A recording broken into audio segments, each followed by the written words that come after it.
Friends, family, fans, we are live with another episode of Back Nine Bets. Episode 133, Charlie bit my finger. We've been grinding today in various departments. I'll be honest with you.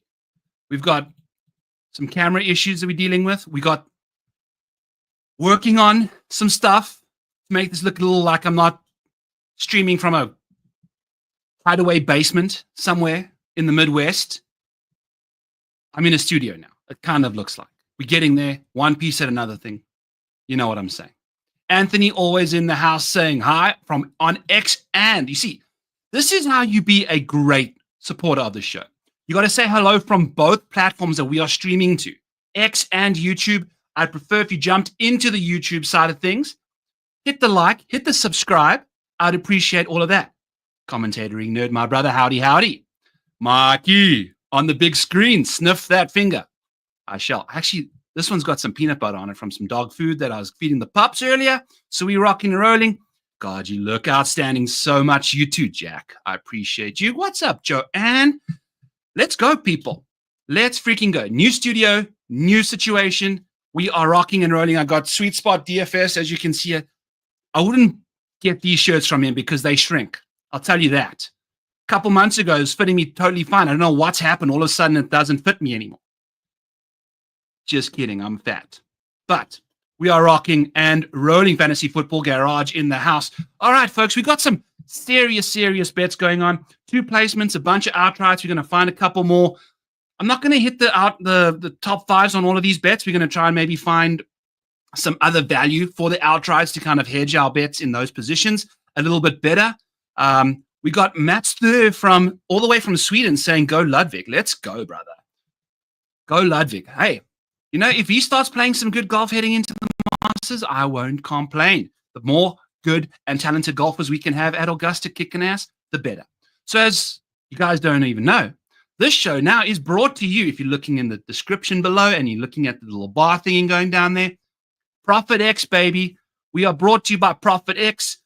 We are proud to be sponsored by them for the next little while, and it's an awesome situation. I will show you the screen right now. Over here at ProfitX, we've got some Valero outright odds for y'all, available in 40 different states. It's an exchange type scenario. So you're looking to kind of place picks with other people that are looking to take the opposite side of you. So if you go and take a look at some college basketball, we can take a look at the Auburn Tigers versus Florida Gators. So we've got Auburn and University of Florida at plus 140, minus 142. Love those lines. I mean, that's as good as it gets. What happens when you win?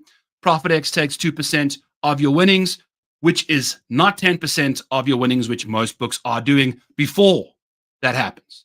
So if you're a loser, you are getting the best odds you can. That's what you're getting from ProfitX. So winners, you get 2%.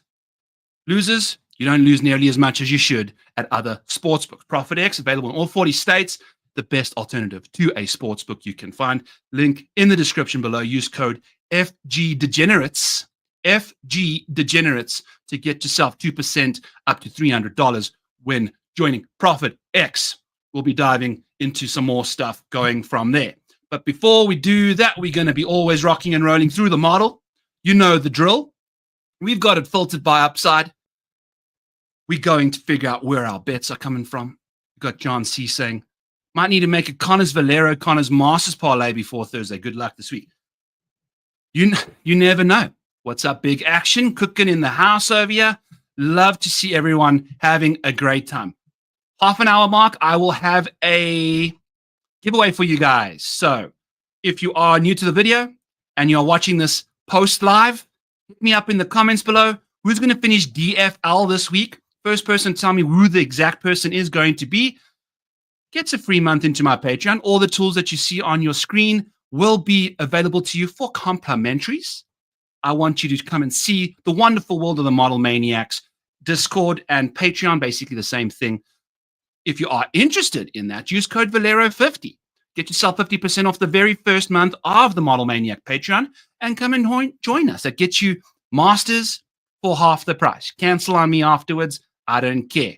Hopefully you stick around because you like what you see. We cashed a nice showdown last week. Had a profitable week, baby. We had a goddamn profitable week, friends. Got a clap for ourselves. It took not all the way to April. We got it before April came by. But we hit every single placement bet. We had the top 5 on Toasty for the each way. It was good. It was a good week for us. So we profited about 1.5 units last week. Love to see it. Building momentum. Broke even the week before. So we're up 1.5 units over the last 2 weeks. Could not say that to start the year. Could not say that to start the year. So we're going to get back into the mix here.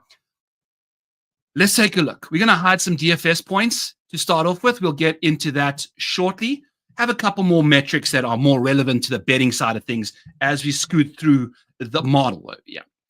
So when I was on Fantasy Golf Degenerates, we mentioned we're going to be using Patrick Cantlay for a top 5. That price has been slashed. Obviously, I'm a market mover, so that just happens. Can't bet them all. Like Pokemon, you got to catch them all, but you can't bet them all. Anyway, so Patrick Cantlay, his most profitable market has been the top 5 market, and I've got some cool tools for you guys over here. If we take a look at the research tool that you can find in the Model Maniac Discord, we can take a look at everybody's stuff. So we can type in Patrick Cantlay, and all of a sudden we see exactly what he's been up to the last little while. And guess what? The last little while, his top 5 market has been the most profitable market of them all. Let me get my fat face out of the way. And if we take a look at his recent form, we got 2 top 5s at the American Express and the Genesis Invitational. So you love to see that from Cantlay, don't you? So if you're in the mood to bet Cantlay, you can go over there and grab him over there at a top 5 market. The top 10 market, not so hot. You know, when he finishes top 10, he's basically top 5 and kind of like Rory McIlroy. By the way, shout out to Rory, backdoor top 5 over there for us. So Patrick Cantlay, don't necessarily love it, although he is number 1 in the model. We can't quite get there for safety and upside number 1. 3rd in DK ranking. So as you can tell, we're going to be playing him in some DFS. That's why he's yellow. And it's the only guy I think is yellow in the model. Top 20 market's also not the worst thing for the last 12 months, but we will pass on Cantlay. The market just sucks for him. DFS, that's where we're going.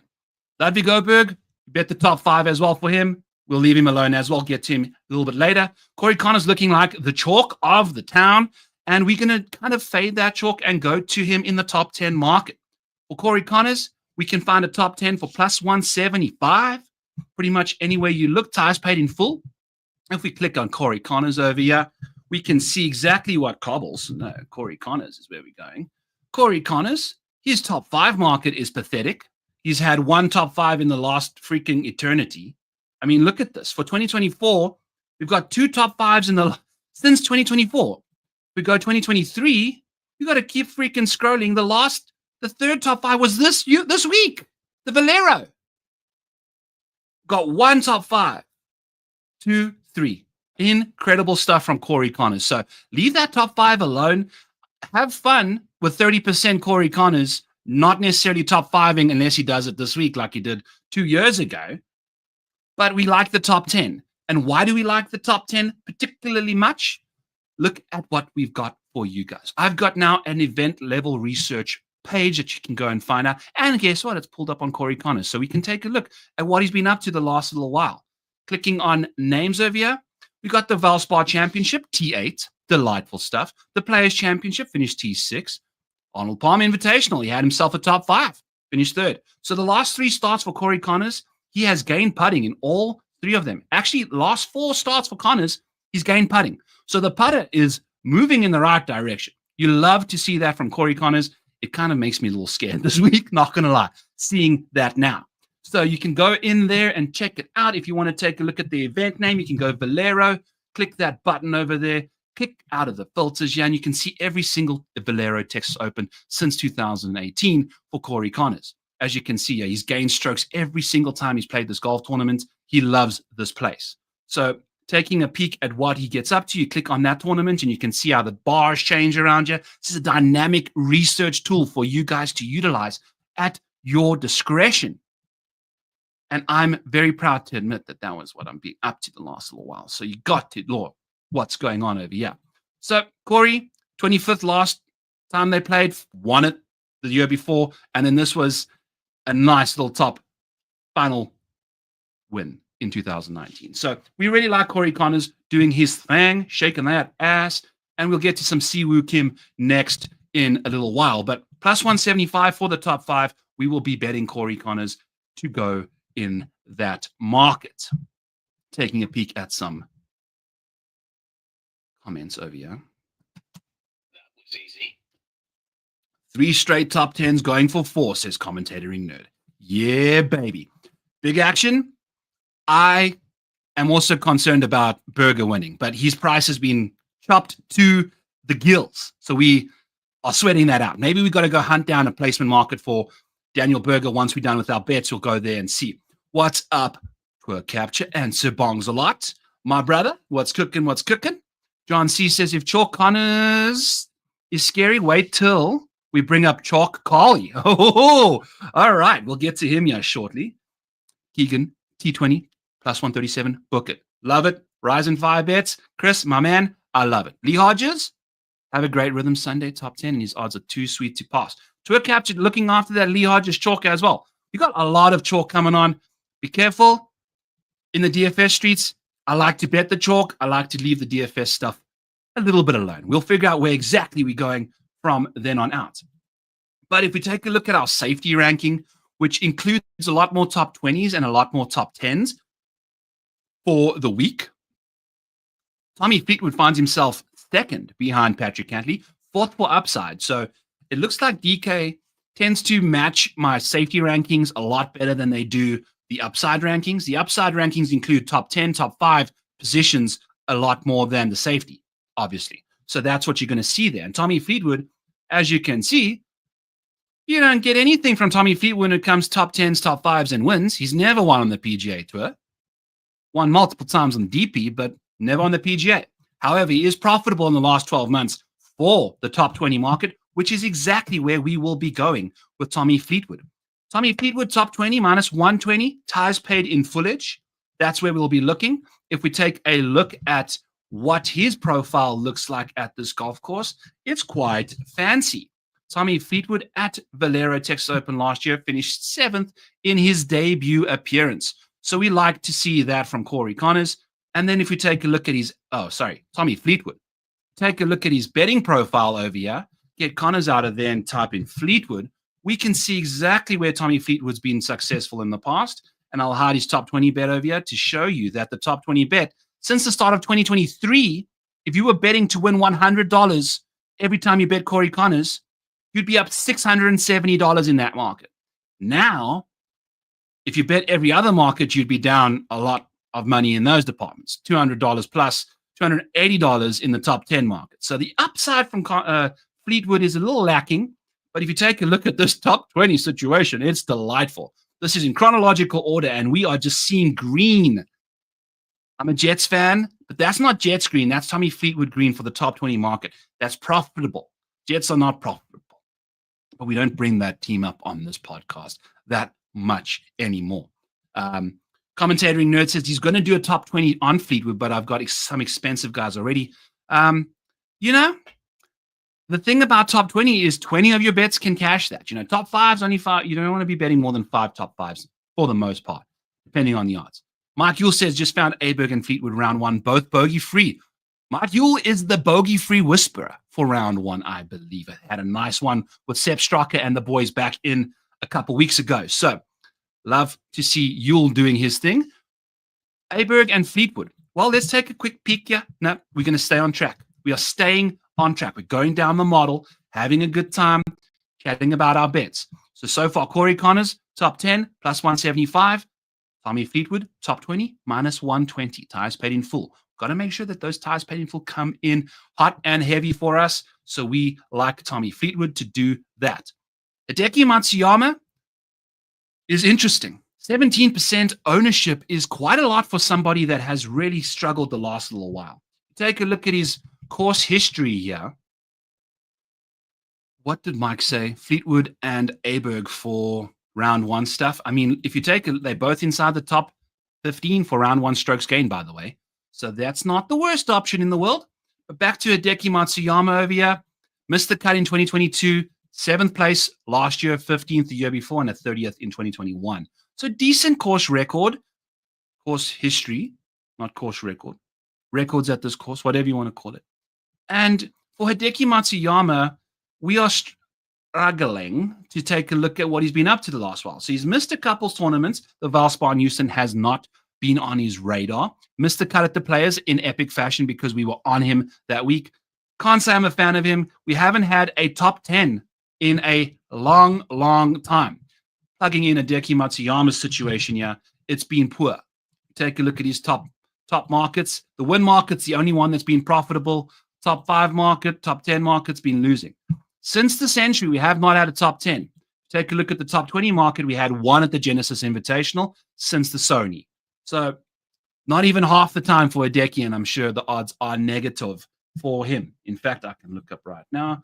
Yeah, even money for a top 20 on Hideki, I would not look at that much. He's weird before a major. I don't trust him. And at that ownership, I'm out as well. If we can take a look at what he's been up to the last little while, we've got our round-by-round research tool over here that you can take a look at.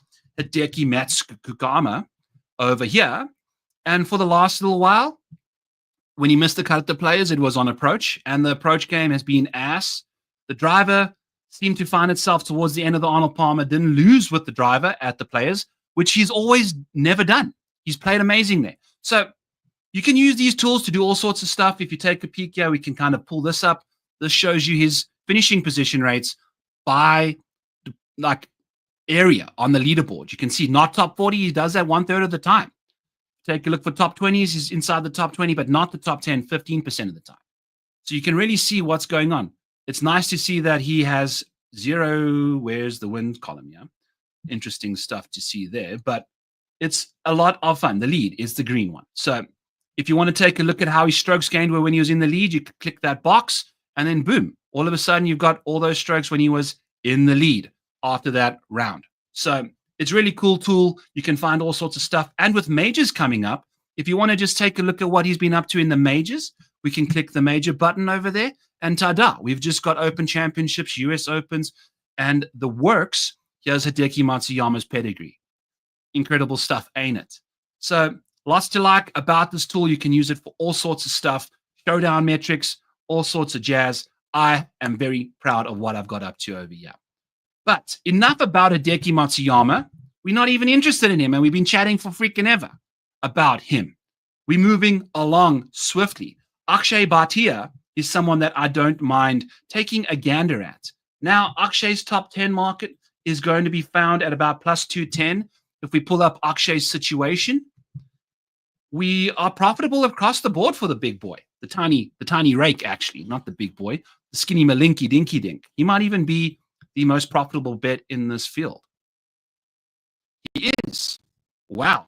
Incredible stuff from Akshay. So he's been one of the best bets you could have made in this field, the best bet in this field over the last little while, gaining across every market, particularly the top 20 market. If we take a look at his little tool over here, let's find that again. Find old Akshay. I might be interested in the Akshay top 20, especially at this golf course. Now, Akshay's top 20 is going to be minus 110, plus 100, wherever you're looking. I'm typing in top. I'm not typing in Akshay. That's okay. We're going to rectify that. Over the last 2 and a bit years, that is his best market. If we click on the top 20s there, we've obviously got 3 top 20s in the last 4 starts. Like to see that. So we will be betting Akshay Bhatia plus 100 for a top 20. I'm a believer of that. So like to see that one. Didn't have that bet on my mind before we jumped on the show. Live betting that son of a gun over there. Now, the cool thing about ProfitX is at some point, we're still just ramping this up right now.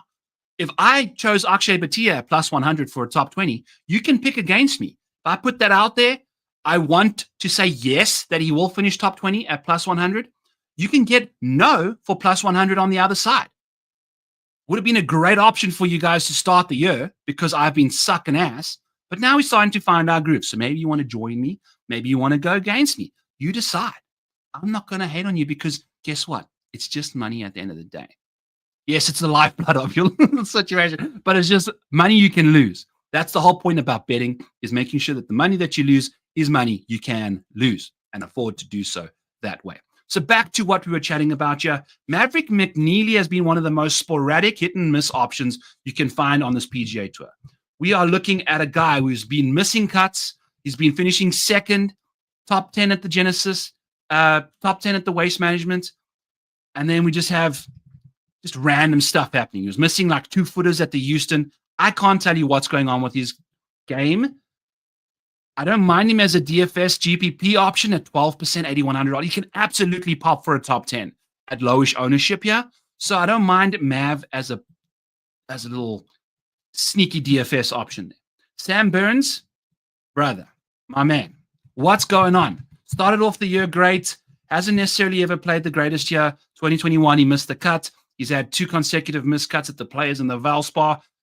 The Valspar, back-to-back champion, they missed the goddamn cuts. So he's not playing good. We haven't had a top 20 for Sam Burns since the last 10 tour calendar starts across the board. You know, not his starts, but the last 10 starts on the tour calendar. He has not had a top 20. The best finish is a top 22. Not good for Sam Burns. So we're leaving him alone entirely. In fact, I do not like him. Maybe we can find a matchup against Sam Burns. Maybe we can find a matchup against this very sucky Sam Burns. I'll chat to ProfitX, see what we can do there, because who would we do if we're doing like DK pricing here in that range? A Sam Burns matchup would be against Siwoo Kim. That would be a fun one. Like the safety for Siwoo, getting a lot of made cuts from Siwoo. We're getting a lot of top 40s from Siwoo. So when he makes the cut, it's good, but the upside just lacking a little bit from Siwoo. However, the strokes gain total recently, a lot better. The course history, a lot better. I'll try make a note here quickly. Someone remind me in the Discord, please, that I need to put out a Siwoo versus Sam Burns ProfitX bet so we can have that going over there. We want to use that play to generate some revenue heading into the Masters. We will be having a lot of fun plays for you guys over there. I was told it's not gambling unless you can't afford to lose. Correct. That's some serious, some 2 negatives in there. Got my brain a little sideways. But Gronk catch ball, no. Good. Yes. Love that. Love that philosophy. Gambling, baby, if you are worrying about what you're going to lose. Moving along swiftly. Upside rank. Let's go. No Sam Burns for us. Sorry, sir. You are kicked to the curb. Tony Finau is a broken man. I don't want to pull up his actual overall profile. I want to look at his round by round stuff because it's putrid. Absolutely putrid. Let's get the majors out of here. Let's get 2025, 2024 rocking and rolling. Tony Finau rocking on the screen here, taking a peek at what he's been up to at the Texas Children's Houston Open, where he's typically played phenomenal golf. We are seeing a Tony Finau who, since the second round of the Arnold Palmer Invitational on the 7th of March, that was the last time he gained over a stroke on approach. And now, Tony Finau, if you go back to the model, we'll take a peek here and see that his approach numbers typically aren't the worst. 29th in the field, but that's weighted, including the last 2 months, the last 4 months, the last 8 months, and the last 12 months of strokes gained data is this strokes gained ranking over here. So those last couple rounds, not quite doing Tony Finau any justice. So it's not been good for him. The putter has been up and down as always. The driver has been consistent, though. Been solid, you know, not bad, but the irons have been very, very bad. At the Players, he lost 1 million strokes on approach. At the Texas Children's, he gained a couple in the final 3 rounds, but almost collectively doesn't even get to 1 total stroke for the last 3 after losing 2.2 in the first. So I'm out on Finau. The iron play is just no bueno right now. It's not good. The putter's obviously been a big issue. If we take a look at just his 2025 stats, look at this approach play. He's lost 0.2 strokes in 2025. No good. No good. And in round 4, he's just been a total klutz. Click on the round 4 stuff here. It's been, it was the Arnold Palmer Invitational where he, holy buckets, he lost 8.6 strokes just across the board.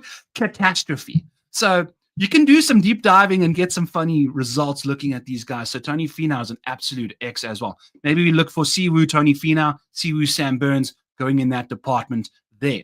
Denny McCarthy, the man of the moment last year until he dunked it in the juice after catching Akshay Bhatia with, I believe, what was a 29 on the back at Valero. So Denny McCarthy playing some good golf right now. He's potentially worth a look in the top 20 market, actually. Let's take a quick peek at his overall situation. He has been profitable in the top 20 world. We take a look at his top 20 percentage over the last little while, sitting at 47% over there. Good to see. 8th in the field in total strokes gained, top 10 in strokes gained around TPC San Antonio. We like Denny. Let's take a quick peek at his overall profile for the betting side of things, see what he's been doing, what kind of odds they've been offering us for Denny McCarthy. Dennis Mara is an interesting name I've never heard of before. So let's just do the last little while. Ooh, interesting. So just do 2025. That's been a great profitable year for him. In 2025, betting to win $100, you would have returned a casual $315 for Denny McCarthy. If we click on this column over here, these are his finishes this year, and the last 4 of 5 have been top 20s at various odds, ranging between plus 160 to plus 300. And right now, Denny McCarthy is plus 138. So the shortest he's been, and funnily enough, his shortest odds of the year, apart from the Century, which is a smaller field. Funnily enough, every time his odds were very short, he kind of sucked it up a little bit. But I don't mind Denny McCarthy in the top 20 market over here at all, to be honest with you. We might be going to that again because he's just playing such good golf right now. I believe if you take a look at his iron play the last little while, we can go by event, kind of give ourselves a bit more of a bigger situation here. Take a look at Denny McCarthy's stuff in the last little while. It's been lots of fun. Guys, look how cool this tool is. Use code Valero50. Get yourself 50% off of the Model Maniac tools. Darbo, what's up, my dude? Your shirts are shrinking on me. You got to stop feeding me those cheese brats. You feel me? Anyway. So Denny McCarthy, let's get back to Denny McCarthy's situation. Look at this approach. In the last, so this is obviously total cumulative strokes gained average. Wow. Let's just make sure it's average. I'm pretty sure it is. So if we take, it's average. So Denny McCarthy, round by round stuff. Let's take a look here in 2025. The iron play has been scintillating. He has a couple bad ones here and there, but he's spiking hardcore with the iron. So he's going to be a great showdown option. He's got lots of spike plus 4 rounds the last little while. Just this year, he's got 4, 5, 6 rounds of plus 4 and beyond in only 32. So it's almost like 1 in every 5 starts or rounds, Denny McCarthy spiking for 4 plus. So love to see that. Off the tee's been struggling a smidgen, but look at this approach play and look at that putting in pink.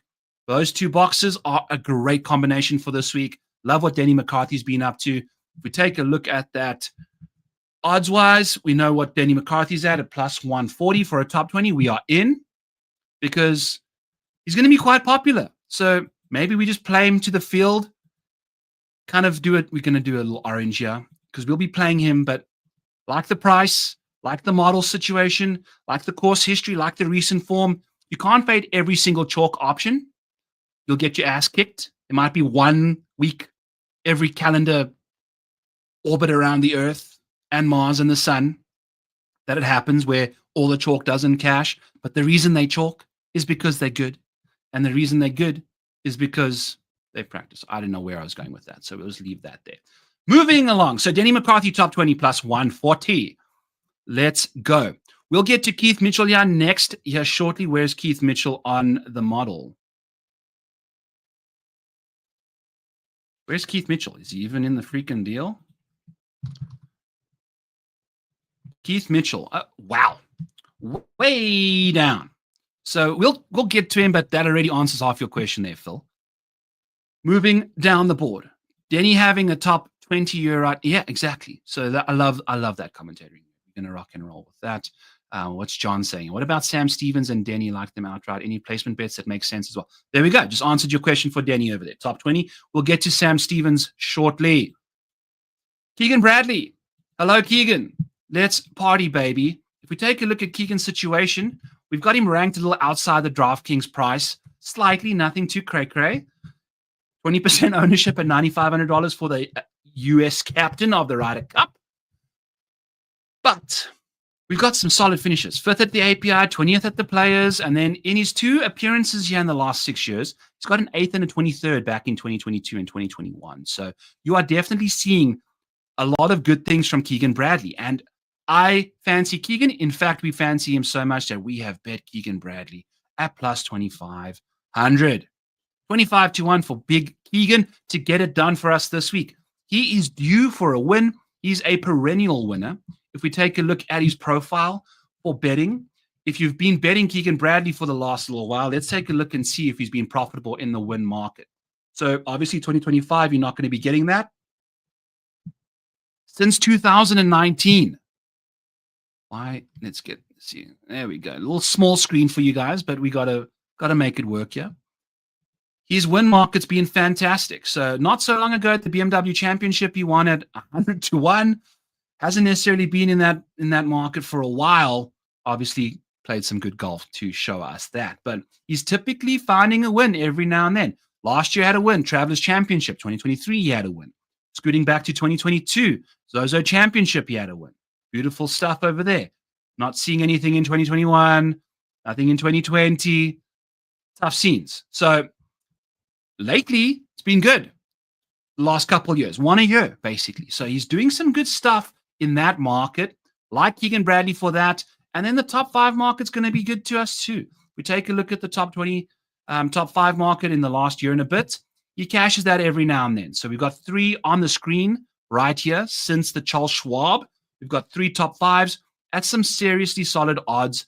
But this week, his top 5 odds are going to be plus 500. Hey, I'll take that. Price paid in full, plus 500 for Keegan Bradley. That's where we'll be going in that market for sure, along with the win at 25 to 1. I like that a lot. Now, I'm curious to see where his odds have drifted to. He's 18 to 1 right now. So I don't know what's exactly going on here. Oh, that's top American. Oh, yuck. We don't want that. I'm taking a look at the wrong stuff. Keegan Bradley why would they do this? Why would they do this to us? Keegan Bradley, 28 to 1 at Bet365. So you can get even better number over there. I am speaking to you, Golf Sicko, in the Discord because I know you were waiting to see that number drift. And I said it wouldn't, yet here we are at a 28. So I am a believer in Keegan Bradley this week. He's been playing some solid golf. If we take a look at his round-by-round stuff over the last little while, Keegan Bradley's been doing some really solid work, friends. Been doing some really solid work. Let me take a sip of water here while we are busy here. So he's been gaining right, real good. Had 1 bad round in round 3 at the API. That can happen to just about anybody. Lost across the board there. But some really good spike rounds the last little while. Great final round at the API to get himself to T5. Gaining 7.5 strokes in that Sunday at the Arnold Palmer Bay Hill. So we like what's going on here. He's kind of trending in the right direction. If we take a look at Keegan Bradley's major track record for the last little while, here it is. And we've got miscuts at the Open Championship, T32, T18, T22, miscut. So he's kind of safe in the majors, but I prefer him in an event like this where you can absolutely have one of these rounds where Keegan just dismantles his field. When he gets in contention, he's a hard guy to beat. So 25 to 1 is a solid option for us. There. Let's go. Okay. Moving along. Keegan Bradley, we are betting him. Ben Griffin, gosh darn it, brother. The last start that Ben Griffin had. Excuse me, how do I phrase this? It's been since the Sony Open. He's played every single tournament on the schedule. This is insane. You can't do that, dude. Like, you are just struggling. 2 miscuts at the Players in Valspar. Gave him some much-needed time off. He's been playing really good golf. Needs a win to get in this week. Maybe some DFS options. Not a terrible situation there. Solid ownership for someone that's playing in his millionth tournament in 2025. So leave him alone. But Bud Cauley, 8,300, 15%. We were chatting about his chalky chalks down here, but we're going to be betting Bud Cauley 5,500 for a W this week. Take a look at what he's been up to. 21st at the Waste Management Phoenix Open. Not too bad. 56th at the Cognizant, made the cut, was good there. And then the players in the Valspar, we got a 6th and a 4th. And I'm going to pull up his metrics for that little period of time because Cauley has been cooking, baby. It's been good to see what he's been up to. So this year, if we go from the Valspar, look at this ball striking stuff. Let me zoom in a touch here. We are gaining ball striking pretty much every single round since the players. Not the greatest prior, but this is consistent. And it's not like his metrics are like spiking crazy. We are just getting consistent play across the board for him there. And he's obviously a very solid putter at times. Had some rough days with the putter. He's obviously not used to hitting as many birdie putts as he has been the last little while. So he's usually saving par. But this week, get a bit of both from old Bud Cauliflower. So let's do that. Get him in the mix. 55-1. Bud's your uncle. Let's see what he can do. Have we got any course history for him at the Valero? We can take a quick peek over here and see what's happening. TPC San Antonio, that's where we'll be looking. Oaks Course and AT&T Oaks, I believe, is the both of them. Got some fun names over there. Valero Texas Open, he's played here twice. T2 here last year. What on earth is that about? So, love to see that nonsense from Bud. We are rocking and rolling. Where's his thing here? Ooh, I need to figure out which one's final position. Valero, Texas. That's Denny McCarthy. Duh, idiot. Okay. We were looking at the complete. I'm sure the comments are just yelling at me. Byron, you are looking at Denny. Let's go to Bud. Okay. There we go. Clicking some more buttons. Here we go. Valero, Texas Open. Not the greatest course history. Woo! That was not. Yeah, not easy there. But it's okay. T10 in 2017. Solid stuff from him in that department. Lost 3 strokes around the green that week. So we like Bud Cauley 55-1. Let's see what he can do for us in that world. We'll be looking for him a top 10 bet. I like that as a top 10 option. Taking a look at his top 10 numbers for old Bud Cauley, we're getting that plus 350. Not too shabby. What's the top 5 for old Buddy boy? Bud Cauley for a top 5 is going to be... Where are you, dude? Plus 800. So that's not terrible. You know, let's just do the plus 800 there for Bud in case he gets right inside the top 5. He just did finish 4th at the Valspar. So we like Bud Cauley in that department. Jordan Spieth, what's going on? He's priced shorter than Bud. Bud's playing better than his Bud. And Jordan's going to be 23% owned. He might be one of the highest owned options outside of Corey Connors at a $9,700 price tag. He is the winner of this tournament in 2021. I get that. But we're seeing a 9th at the Cognizant, a 4th at the Waste Management. That was a hot minute ago. That was 5 or so events that we've seen anything resembling decent form from Jordan. On Sunday, he just did not show up at the Cognizant. Just wasn't there. Not ideal. I guess he threw it away on Saturday. I don't know. I'm out. You don't ride the Jordan Spieth roller coaster when you got to wait in line. It's too much peas and corn that can get thrown up on you. I only want my own peas and corn. You know the roller coaster analogy with Jordan Spieth. Too much chalk in that department. Like him, what has his metrics been looking like for the last little bit? Can we take a quick peek at Spieth here? Get Cauley out of there. Has it just been heroics or has it been actually some solid golf? Off the tee, it's been mediocre at the Valspar. Wasn't the greatest, wasn't amazing, wasn't bad. His iron play started to find the groove at Valspar, but that was out of the trees. That's Spieth City. He loves to just wax things poetically out of the trees. He shapes things. He's natural at that. This golf course, you need to be in the fairway. You can't be hitting out the rocks. I mean, at this golf course, didn't he hit it on the clubhouse roof to get a free drop from TIO? You know, I get it. Too much. Price is too short. Everything about Spieth this week is overpriced, overhyped. We're going to leave him alone. It's not fun to fade Jordan Spieth because it's always, when everyone's on him, the Twitter is hard to deal with. But, you know, if I'm looking at somebody instead, it'll be a Daniel Berger top 20 bet screaming a name here, isn't it?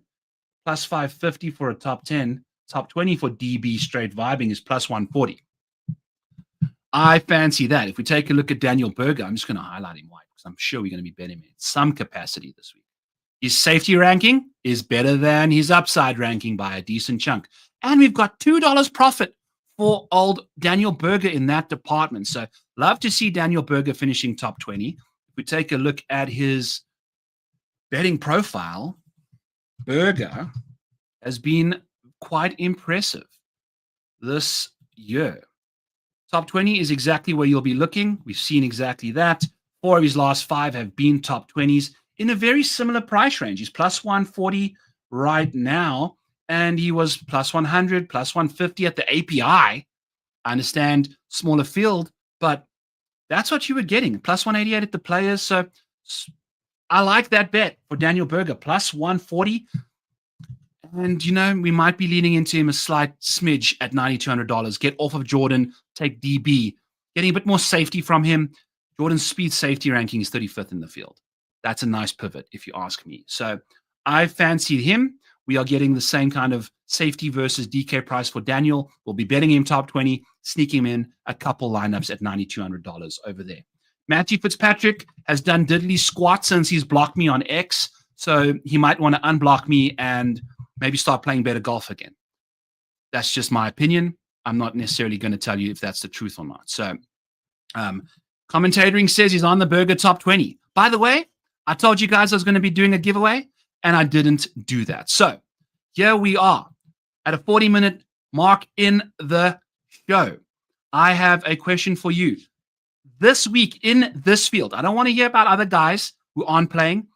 In this field this week, who has lost the most total dollars betting across every single market? Top 5, win, top 10, top 20 in the last 12 months. Who's lost you the most money had you bet them every single week to win $100? Who has lost you the most?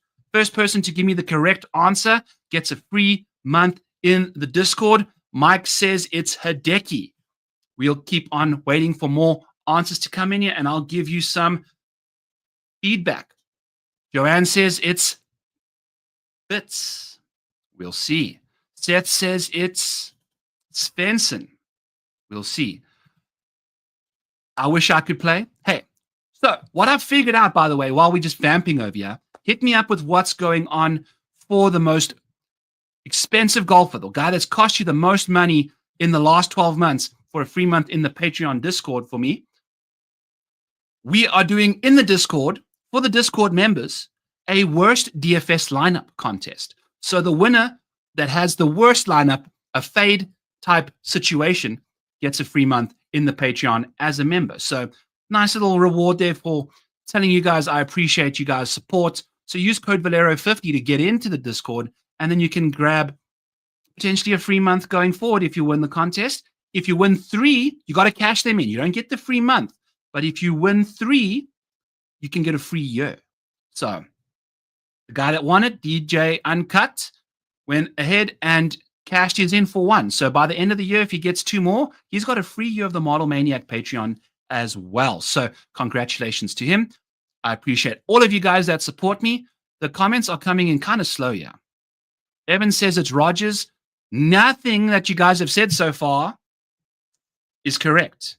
And I'll give you a hint and say you guys have been a little short in that department. So coming up a bit short with those guesses, maybe you can kind of figure out exactly where I'm coming from in that department now, so you can get the right answer.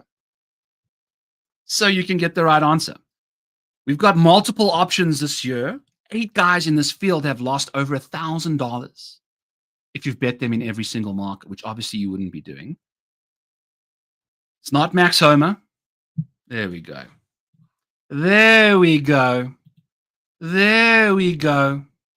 Not Tom Kim. Chris Drapes says it's Harmon, and it is indeed Brian Harmon. But Drapes, what are you going to do? I know you're in the Discord, so you're going to have to maybe give it to someone, or maybe we'll figure it out. But there's Brian Harmon for you guys. It's lost you $47 in the win market, $290 in the top 5 market, $484 in the top 10, and $220 in the top 20 market. If you take a peek at his situation, it cannot be pretty to look at. That's not him. We're looking at Harmon. just bad. He's got one top 20 at the Genesis Invitational. Then you got to go back all the way to the Travelers last year for Harman's next top 20. And he's been, as you can see, the odds are starting to drift. You know, the American Express this year, he was under 200. Now we're starting to see plus 320s and things. He's just not playing very good golf right now. I wonder what's wrong with his game. What is his issue right now?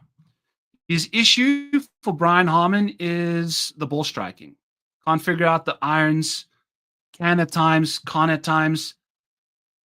He's just not got it. There's nothing really that wrong. He's just not peaking. There's nothing glaring.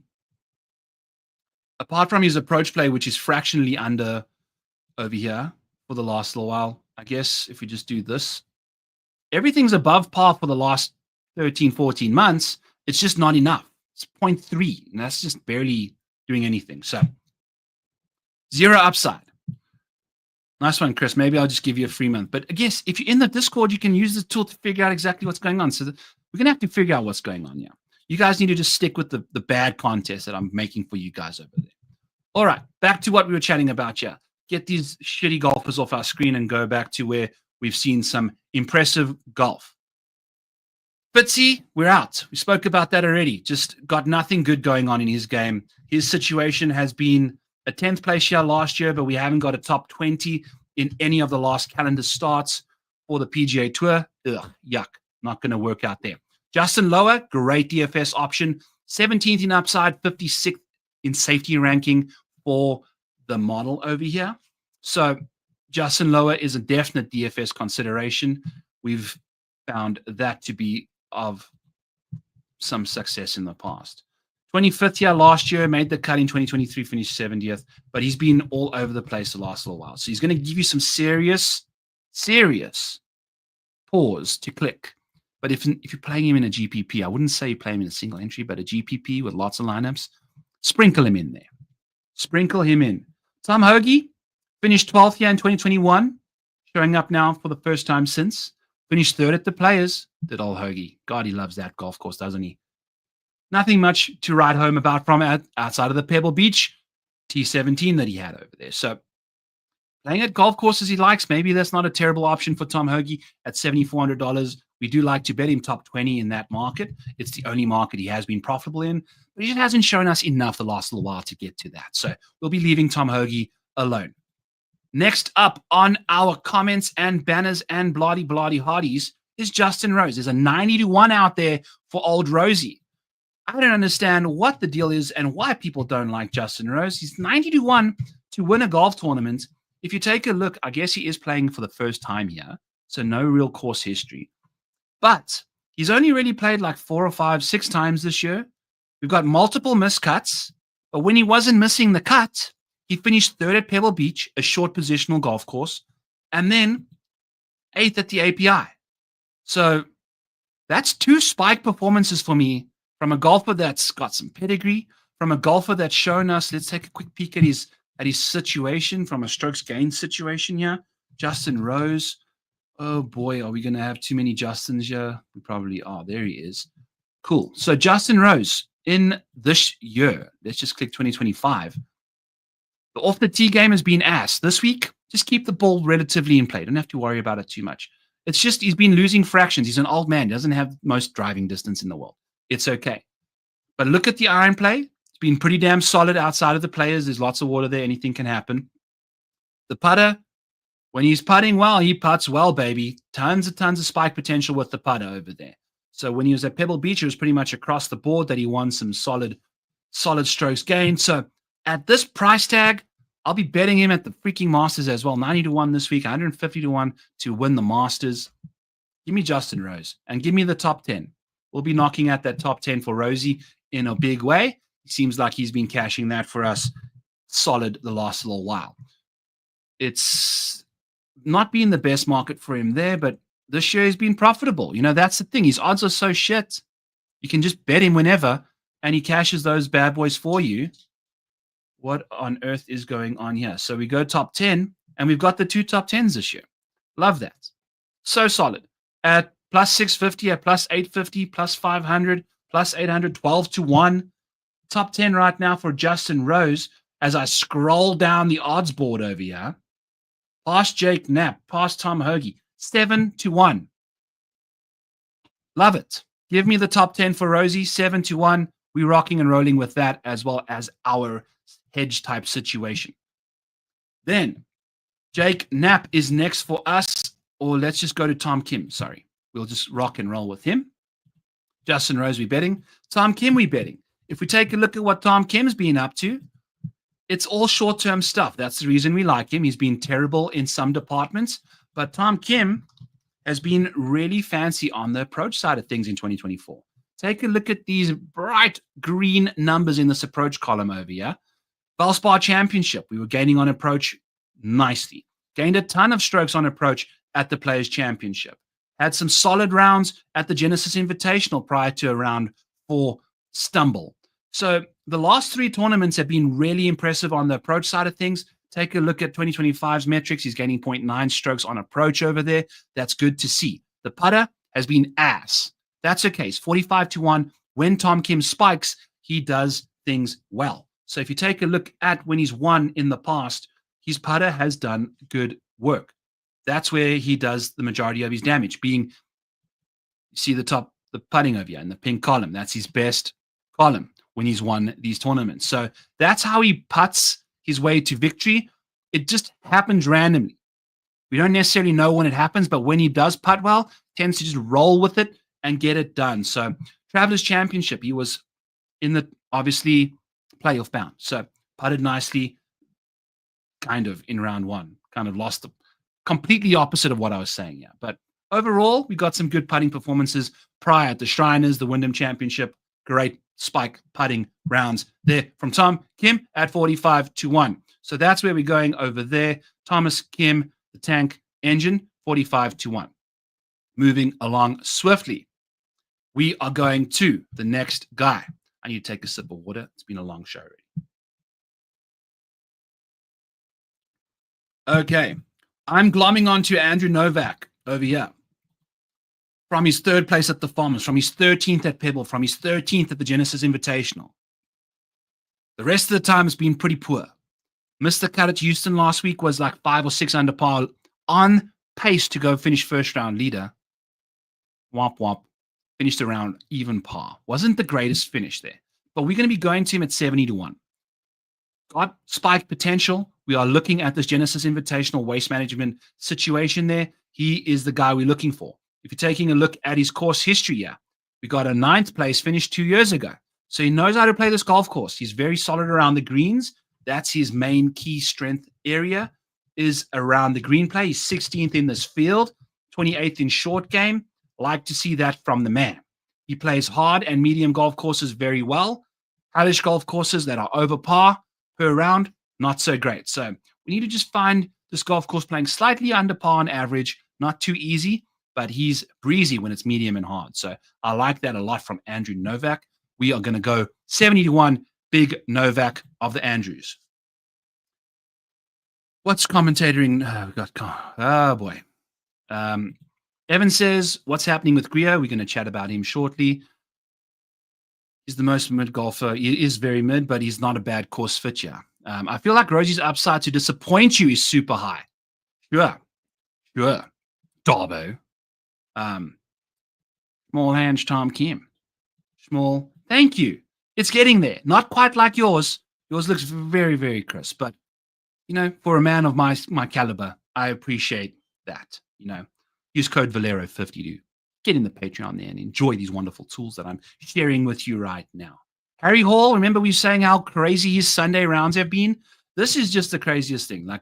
We research Harry Hall's situation, and we see how bad he's been playing in round 4 the last little while. It's been putrid. It's been absolutely putrid this year. Since the century, he'd gained less than 0.56 strokes in round 4 the entire year. The American Express, round 4, he gained half a stroke. Every other time he's been losing strokes, goes and gains 3.35 in the final round of the Texas Children's. Finishes 18th. So he's starting to find his groove again. That's good to see. Prior to that, we were looking at some mediocre golf on Saturday. So you kind of must have woken up on Saturday thinking it's Sunday and then realized on Sunday that it's not Sunday. It's, in fact, not Monday. It's Sunday. Thinking it's Saturday. Who the heck knows? But we're out with him. We're done with, you don't know. We don't know what's going on. No approach play going on there. Ball striking is kind of all over the place. He's a big relier on the putter. I just can't do Harry Hall right now. He's just not someone I'm in the mood for. So $7,700, 9%, we're leaving Hall alone. Matt Wallace, on the other hand, is fantastic around the green. So if we take a look at the key stats over here, this is where we want to be looking. So the last 4 years around the green play, 4% more important than tour average at TPC Antonio Banderas. Good to see there. You know, you got to make sure that you got the around the green play, rocking and rolling. Got to have those irons dialed. From 150 and out, you're going to see a lot of golf shots, about 6 out of 10 coming from 150 and beyond. A lot of golf shots coming from 250 plus. So you got to be very, very good from that range. That's what we like about that. So Matt Wallace, what does he like to do? Chips it fantastically. Plays medium and hard golf courses particularly well. Most of these hellish conditions are usually majors. So that's kind of going to correlate well with majors. He is great at hitting greens in regulation, which is a very important metric over this golf course because of how hard it is to hit greens over here. He's solid with the wedges at hitting good shots, not necessarily strokes gained. I like him as a DFS option at $7,100, 2% owned. Now, the course history is fantastic, but the recent form is spastic. It's not good. We've got 5 missed cuts since the Farmers and a 44th at the Waste Management. Now, we're hoping the course history can battle back here and give us that 28th, that third that he had in 2021. Maybe it's a lost cause, but he's $7,100, 2% owned. You never go wrong with that kind of situation. So give me old Matt Wallace in some DFS over there. We don't mind him whatsoever. Seamus Powers just broken outside of the Valspar, finishes 8th amidst 3 other missed cuts in epic fashion. So we're leaving him alone. Hasn't ever made the cut here at this golf course. Poston, mediocre. Just playing solid. Nothing too crazy. Can't say I'm thrilled. Can't say I'm excited. Can't say I'm disappointed. Just it is what it is. Max McGreevy has never made the cut here in his short career. Played nicely at the Cognizant Classic. Hasn't necessarily finished inside the top 20 outside of the 20th place he had at the Players. We'll leave him alone as well. Jesper Svensson has been showing a bit of trending form, so to speak, was right playing with Scotty Scheffler in one of the last couple rounds last Sunday, last couple groups last Sunday. But Jesper's your round 1 and round 2 showdown guy. Look at these round 3 and round 4 metrics. No good. When you're finishing outside the top 65 in strokes gained in round 3 and round 4, you're not going to be doing great things. You know, you're just going to be making the weekend a lot. As you can see here, the only miscut was at the Farmers way back then. Solid appearances since, but nothing inside the top 20, unfortunately. That's what you're going to be getting from Jesper. Maybe a top 40 bet on him is not the worst way to go, but, you know, or a first-round leader, whichever one you're in the mood for there. Patrick Rogers finished 5th here and had one of the biggest implosions we've seen from Patrick Rogers when he did finish 5th, trying to win that golf tournament. But he's been playing some solid golf. I would not imagine he struggles around here this week. I love him as a DFS option at $7,400. Let's freaking go. Solid course history when he's feeling it. And he's bringing in some really good form this year. So I don't mind Patrick Rogers whatsoever in that market. He's not going to be bettable because there's no real market for him there over the last little while, but we like him for a DFS at 74%. Stephen Fisk, one of our Discord darlings over there, $6,600, and we are looking at somebody that plays some solid comp course histories. Good to see that. He's got tons of distance off the tee. It's a lot of green regulations in his small sample size so far, but we're going to kind of just take a look at his recent form here. 20th, 28th at the Valspar, 17th at Mexico. Good stuff from fiscal policy over here. You're going to get some upside from a $6,600 golfer. You got 2 top 30s in the last 4 starts for the dude. I like it. I like it a lot. So let's go with Stephen Fisk, see what he's up to. In fact, I want to take a quick peek at his top 40 market. I know this is a really weird thing to do. Not necessarily that weird. His top 20 market has been profitable by $18. 45% of the time he's inside the top 40. 33% of the time he's inside the top 20. And that goes back to KFT days, I believe. So I don't know. We'll just leave him alone. Nothing too crazy going on there. Sam Stevens, next up. Let's see what old Samuel's been up to. We got a couple more outrights coming down the board. I think 3 or 4 left to go. But for the most part, we're not necessarily going to be finding guys that we like that much on the upside things because we kind of down the model now. Maybe we'll filter by safety, kind of find a few nice cut makers. I think Siwoo Kim is not the worst option in that department, given his 13% ownership and his ability to just finish inside the top 40, 6 out of every 10 times he plays. So that's what you like to see from Siwoo. His top 10 rate is pathetic. His top 10 rate is pathetic. If you take a look at Siwoo's situation, we don't have a top 10 since the Farmers. We got multiple top 30s, a couple top 20s. I think Siwoo Kim is a top 40 bet for sure. Let's take a look at his market. Minus 165. Ugh, that's rough. But man, it would have cashed every single time he's played here the last couple years. Minus 165. I don't know if that's going to be the way we want to go, though. So we might just have to leave him alone, even though it makes a lot of sense. Maybe we can find a top 40 for him that doesn't have ties paid in full. Once this loads up over here, Valero Texas Open, top 40 market. Let's take a look here for Siwoo Kim. I think I kind of fancy his top. I'm also not paying any attention to the comments. I kind of got in the flow a little bit, yeah. Have we talked about Hoagie? Yes, we have, Chris. We have indeed. I'm kind of just everywhere with him. He's just like not good, not bad. Just an average situation. Matty Schmidt looks good. We'll dive into him at the end of the show. Yeah, we can do a couple nominations for some deep dives. Give me your best T10 parlay. Okay. Simple situation here. Just go right over to the tool and you click filter by top 10. And this is just how the thing tells you what to do. So Corey Connors, love him. Patrick Cantlay, love him. Akshay Bhatia, love him. Boom. Like that a lot. If you want to throw Ludwig in there, go ahead. But I prefer just doing the 3. Then you go from there. But all 3 of those guys, all 4 of them, finish inside the top 10, 3 out of every 10 starts. So it's a bit of a rough situation. Maybe just do Cantlay and Connors. Shouldn't be the worst situation, given the odds. But we're back to Siwoo. What we were chatting about. Let's get back to Siwoo for a top 40. Top finish. We want just finish without the top markets. Siwoo Kim. Where is he? Hard to find him. Where are you, Siwoo? Oh boy. Minus 175 at DraftKings without ties. Yikes.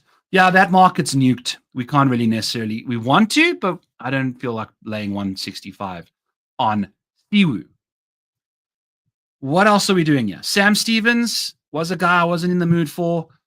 I was in the mood for on Tapping Birdie there with Brian Kirshner. Go check that out over there on Inside Sports Network. Sam Stevens got the best course history at this golf course, strokes gained-wise. Got a 14th and a 2nd in his 2 appearances. Got an 18th place finish at Houston. Moving in the right direction. Like that a lot for him. At the Farmers, he was playing great. So the iron play for Stevens was really interesting. If we go and take a look at his profile, it's fascinating. And I want to show you what happens when we bet on these guys randomly. Here's Sam Stevens. And then we're going to take a quick look at his iron play when we were at the Genesis, the Farmers. Or was it the Genesis? Yes. Look at this.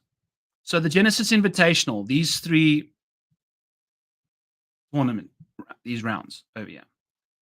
The first 2 days, he gains basically 5 strokes on approach. One of his best performances as a professional on approach for 2 rounds.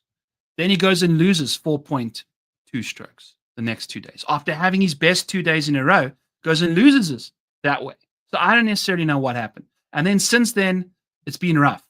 We haven't necessarily seen the consistent iron play that we were getting from him coming into that week. You know, he was just on fire with the irons for the most part. Heading into the week, After that, it was rough. So it hasn't necessarily returned yet, but he plays very good golf at this golf course. If you take a look at his profile for this venue, he's a good long iron player. It makes a lot of sense. Why? Not necessarily, though. Good mid iron player. Apologies to that. So great on the mid irons, which we'll see a decent amount of. Not the greatest with the wedge, not the greatest with the long irons. It is what it is. But we like Sam Stevens. Don't know if I'm going to be doing the DFS thing. Maybe 11%, not terrible. $8,000. We'll take a peek at that ownership, but the course history might drive that up a little more than we expect. So can't say I want to bet him top 20 either, given what his ball striking has looked like for the last little while. I mean, we're not really gaining much more than it's not been the greatest. Now I understand the course history, but we'll leave that alone. Bitch ass Bo Hostler, $7,200, 4%. If you like him over here, you can go ahead and do that. Had a decent finish back in 2022, nothing too crazy. He hasn't been playing the greatest this year. Moving to Kit Kitayama's, missed a couple cuts, hasn't really finished better than 33rd in the last little while, playing here for the first time. Lee Hodges, $7,500. Finished 11th after a long time off at the at the Houston Open. He finished 11th after finishing 9th at the Farmers a while ago. Hasn't played here. He has. I'm losing track here. Let's take a sip. Lee Hodges finished 6th here in 2023, has an 11th at Houston. Lots to like. A lot to like. He's the most tipped guy this week to win this tournament. I like him for a first-round leader. If you take a look, I think Tour Capture was mentioning this the other day, and we actually bet Lee Hodges for round 1 because it's been really impressive the last little while. Click on the round over here, get the round 1s. He gained 2.3 strokes in his first round back at the Houston Open. That was great to see. And at the Waste Management, he gained almost 6 strokes in round 1. At the Farmers Insurance, he gained 5.5 strokes. So his last 5 round 1s, he's gained plus 2 strokes or more in all 5 of them. So lovely Hodges for a first round leader. If we take a look at his situation over here, he, in his career, let's see if we can use this tool to he's had 2% of his finishes as a leader. So whatever that means, 2% of 98. So that's 2 times. If you want to just filter by the position after the round, we can find out which one that was. And it was the 3M Open in 2023 and the American Express in 2022. So you know what I'm saying? More recently, Waste Management Phoenix Open finished 2nd. Rocket Mortgage API was 4th. So a lot to like about Lee Hodges in round 1. Hopefully that cashes for us, and we've missed the boat on the outright side of things. So whatever his odds are, we'll just be going to that for the first round leader. Let's take a quick look, yeah. And then I need to start wrapping this up because I need to go grab my kid. Last thing you want to do is run the show long and then have your kid landing up, not getting picked up. I'll land up getting my ass kicked by Mrs. Maniac for sure if that's the case. Okay, so Lee Hodges, 70-1. Love that. For a first-round leader, we are in. What is his market for a win? Probably half of that. So, yeah, not good for the outright side of things. Odds-wise, great prospect. Love the first-round leader call there. Shout out to my main man, Tour Capture. Kevin showing up from the farm. What's up? Hope you had a nice time in Mexico doing all of that. All righty. Xander winning Masters. I don't know about that. He's not super unrusty right now. The short game's struggling. You got to have your shit together at Augusta. Mitch saying no live guy will win the Masters. Hey, you never know. Cam Smith's always lurking. Long shot. Hoey. Don't mind Hoey. Just got to figure out the putter. All right. Moving along. We got a couple more guys we got to talk about here. Let's do Jake Knapp since he was up next, 60-1. Jake freaking Knapp. If we take a look at Knapp time, there's a lot to like. Get round 1 out of the equation here. Get it sorted by chronological order. God, I love this tool. It's coming along real nice, isn't it? So Jake Knapp, 6,000 to win this thing, plus 6,000, 60-1. If you take a look at the Texas Children's Open, he finished T27 there, lost a bunch of strokes in round 4. He was 10th place going into the final round. So solid stuff there. Kind of just stumbled down the end there. The Valspar implosion in round 2, that's okay. Players Championship was playing some solid golf. T12, T6 at the Cognizant, T25 at Mexico, T17 at the Genesis. So the last little while, the Valspar was a bad miscut. It's all good. Lots of water, tough golf course. He's not terrible at this situation. And he plays hard golf courses really well, plays hellish golf courses well, medium golf courses is his worst, but he still gains strokes in that department. So I love what Jake Knapp's been up to. This year, he's been incredible with the putter. He's been struggling off the tee a smidgen, but he's been great on approach as well. So there's a lot to like about him. He's obviously been playing very, very nicely in round 1. You got a lot to like there with some very big spike rounds, and he broke the course record around PGA National. So he's playing good golf. I like his chances at a club down venue with some long iron intensive par 5s. He's very good on the short side of things, evidently at the Cognizant. And then on the long holes, he can absolutely dismantle those two. So 60-1 for Knapp. I'm a fan. He's our bet. $7,900, not a terrible DFS play at 8% ownership either. So that's what's going on with him. Some other names. Joel Dahmen. If we pull up Joel Dahmen's situation, he is an easy way to find Joel Dahmen on any model is you just go to driving accuracy and you filter by the best in the field. And Joel Dahmen should be somewhere up at the top yet. 12th in this field in driving accuracy this week. If you take a look at strokes gained of shorter golf courses, he's 71st in the field. Not the greatest there, but the iron play has been pretty darn solid from the mid-range things. Take a look at that green boxes over there. And then 17th in strokes gained from 200 plus. That's good to see. And he's 10th in strokes gained from 150 to 200. So very important ranges. He's just super solid across the board. Love what Joel Dahmen's getting up to. Now, out of the rough, he's not the greatest. But again, when it comes to rough golf, he's hardly ever in the rough because he's such an accurate driver of the golf ball. So I'm cool with that. If you take a look at his more recent stuff, Dahmen's been very, very impressive. When it's been impressive. I don't necessarily know where I was going there. We're going to get round 1 out of the equation over here.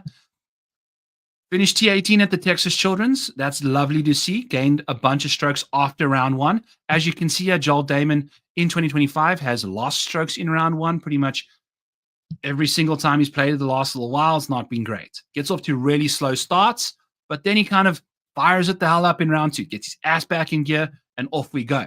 So at a golf course that requires some solid, consistent play off the tee, I like Joel Dahmen at 170-1. You can't really go wrong there at that price tag.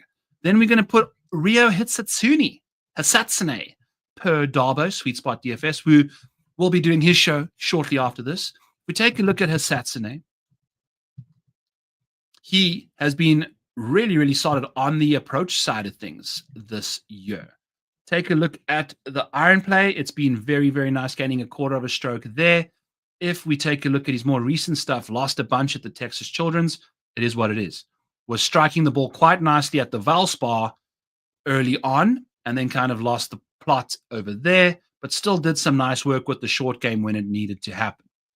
And that's basically the only thing we really like about him. It's been a struggle to start the year, but I like his plodding mentality around this golf course. I like some flashes of decent ball striking at the Valspar. We'll leave the Texas Children's Open alone. He's not the lankiest dude in the field, and that golf course doesn't necessarily suit his skill set. So we like Ryo Hisatsune. Let's see what he can do for us. And then our final dude, going to be Antoine Rosner. I believe Pat says it better than I do. By the way, hit the like button, subscribe, please, to Mayo Media Network. Really appreciate that. Let Pat know that you appreciate him having me on this channel. And while you're at it, just use code VALERO50 to get yourself into the Model Maniac Patreon. Over there, link in the description below. We are looking at Antoine Rosner over here to take a peek at what he's been up to. Typically, he's a very good iron player. We've seen that in the first round of the Houston, Texas Open. We've seen that in the second round of the Cognizant. Early on in the year, we saw some nice iron play. It's just been a little lackluster the last little while. we can expect good things from him. I just have a gut feeling about him at 300 to 1. It is what it is. He's a very good golfer. It's just a weird gut play. That's just basically the reason I like him. So we'll see what happens. Take a quick comment situation here. I will be doing deep dives for the next 10 minutes. Then I got to get out of here. So hit me up with some names that you guys want to dive into. Betting market, DFS market, whatever you're in the mood for, we can look at that and see what's going on. Chad Collins says, Chad Candles, catching up late, but any love for good old Fortune Kim this week? Sure. Let's take a look at Kim. I believe he's had some solid performances over here the last little while. Round 2 for him used to be his thing, and now it's not. Yeah, look at that. Look at what he got up to in round 2 in 2024. It was easily his best. Now, all of a sudden, in 2025, it's the other way around. Crazy stuff. 4chan, 16th at Puerto Rico, solid, cognizant, 32nd. I mean, if you're looking for a safe-ish option, he's not the worst. He's not the worst, but you're not really getting super tons of upside. Best finish we got there was the 16th at the Puerto Rico. Irons have been good. Driver's been bad this year. That's what you're getting from him. Not see any, hasn't necessarily been inside the top 10. He was inside the top 10 for one round, and that was the first round of the Puerto Rico Open. It's the only time he's been inside the top 10 this year. So, top 40 bet, if you're in the mood for that, maybe some cash game options. What is his price tag? We can take a look there. What's Chan Kim's price tag here? Why am I doing that? We've got a bunch of Kims. 77,000, not the worst thing in the world. Solid with the mid irons, decent with the long irons ish. Good out the rough with the long irons. That's good to see. But this situation, you got to be just off the rough. You can't be way in the trees, Kevin Na-esque stuff. So we'll see what happens. But can't say I'm thrilled about him. Just lacking upside. I'm assuming we'll see that in the safety versus upside ranking. There we go. 17 spot difference. So safety-wise, he's definitely a DFS value if you're looking for that situation. You are most welcome, sir. Jack says, will be interesting to see how many Matt Fitzpatrick goes with his new caddy, Daniel Parrott, who I believe was on the bag for Tom Kim. Interesting. I don't know. Fitz hasn't really done much the last little while. We'll see what happens there. Evan's asking about Ryan Fox. Man, did he have some stinkers of a putt at the Houston Open? So he hasn't got a top 5 on the PGA Tour in the last 12 months. That's not good. He missed the cut here in 2023 and 2024. Not good. But he's been trending. He's been trending a little bit. 20th at the Players, 47th at the Valspar, 15th at Houston's. That's 3 straight cuts that he's made. But it seems like he's always got a round that lets him down for some reason. So let's see what the Fox says over here and take a look at his strokes gained metrics. There's just typically one blow-up round per tournament. So obviously lost a ton of strokes after playing some great golf at the Texas Children's. Sucked it up on the greens, losing 2 strokes putting. Not a terrible profile. The ball striking, also not very good there. But prior to that, it was consistent and moi. Valspar Championship, he pretty much just went nuclear with the ball striking. On approach, he gained 5 strokes. That might be easily his best metric ever. Yeah. If you're filtering by his best strokes gained approach rounds of his career in my database, 5 strokes is a lot of strokes on approach. There's not a lot of people that do that, but that was at the Valspar. It didn't really get followed up. So, there's potential. There's absolute potential. There's potential for success and there's potential for disaster with Old Foxy. So I like him in GPPs. I mean, he's starting to show some form. What is his projected ownership so far? 5%, 7,500. I don't mind it. Now, the track record, not the greatest, but that's okay. Got some good form. Love him as a first-round leader, round 1 showdown option, for sure. Like him a lot there. So, very good out the rough, typically from 150 and out. That's his best approach metric for the most part when it comes to strokes gained. So, yeah, I don't mind Ryan Fox. He can do some good work for you there. You are dealing with a paint can of chaos. Never know what's going to happen. Could paint a Mona Lisa, could paint a war scene. We'll see. Jack says, being from South Africa, you'll know about Ryan Fox's dad, Grant Fox, who was an absolute Kiwi legend. Was he a cricketer? Jack. Any other? Maddie Schmidt. Joanne wants to know about Maddie Schmidt. Sweet. Schmitty. Dude, I do love a bunch of, what you call it? New Girl. Great show. Great show. So let's take a look at Schmidt, yeah. Ball striking looks solid. Proximity-wise, he's 12th in the field in weighted proximity. Lots to like from that department. A lot of it coming from the rough, from 150 and out. He's 10th in the field in proximity from that range. Love what he can get up to on the poor shot avoidance with the mid-range irons. Middle of the road with the strokes gained from 150 to 200, not terrible. Long irons are struggling a little bit, but he's very, very good out the rough, which is necessary because he's always in the rough. Accuracy is 100th in the field, but he's got lots of distance off the tee. Like that a lot. Plays medium and hard golf courses very nicely. Love to see that from him. Good to see, good to see. Course history is 69th, 46th, but he's a volatile son of a gun. Look at this green and red pattern over here. Miscut going backwards in his recent form. Miscut at the Houston, 28th at the Valspar, 99th at the Players, missed the cut. Cognizant, he finished top 20. Missed the cut, top 25. So love him for a boom or bust type top 30 situation. Old Maddie Schmidt, not the worst option there. I mean, I wonder what his top 20 market looks like. I'd imagine those miscuts. Oh, hey. All right. Maybe we end this with, does he give us a real nice like set of odds? Let's take a look. Let's first see what we should expect from the odds market for Maddie Schmidt. And then we see what they're offering us. Because we've got two of them. Okay. So in 2024, 2025, he's lost a bit of money everywhere for the most part. But yeah, the top 20 market was a lot to do with the final fall swing over there. Sanderson's, Black Desert, Shriners, back-to-back top 20s. And the odds market for him is plus 400, plus 500, plus 700. Let's take a look here. Schmidt. Plus 375 for a top 20. Interesting. I can't say I'm overly excited about that, although it does seem compelling. More so a top 30 bet, I'd say. Probably where I lean on him, given a super small sample size. But let's take a look at his top 30 rates over here for Schmidt. Schmidt. And then this will be it, friends. I'll be jumping out of here to go pick up Mini Maniac. And then we'll go from there. So not top 40 happens in about, let's just do round 4. See what happens over there. Position after round 4, not top 40, top 30, a lot. So I don't mind it. I don't mind it when he does make the cut. It's some solid stuff. Last little while has been very, very impressive from the top 30 side of things. So maybe we'll be betting him top 30.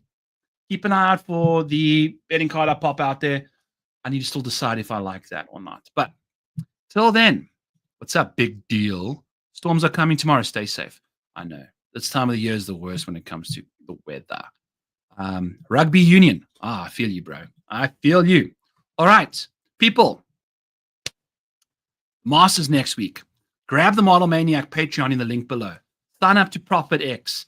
We'll be having a lot of fun stuff. We'll have some updates coming tonight. We got a nice matchup that me and Kenny are doing.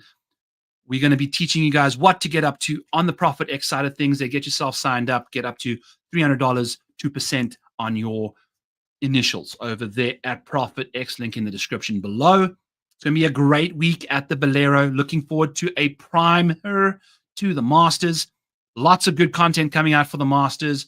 I appreciate every single one of you. Hit the like, hit the subscribe. If you're watching this thing post live, hit me up in the comments who's going to finish dead last this week, and I can give you guys, whoever guesses the closest to that name will be given a free month in the Model Maniac Patreon. Use code VALERO50 if you want to purchase that in the link in the description below too.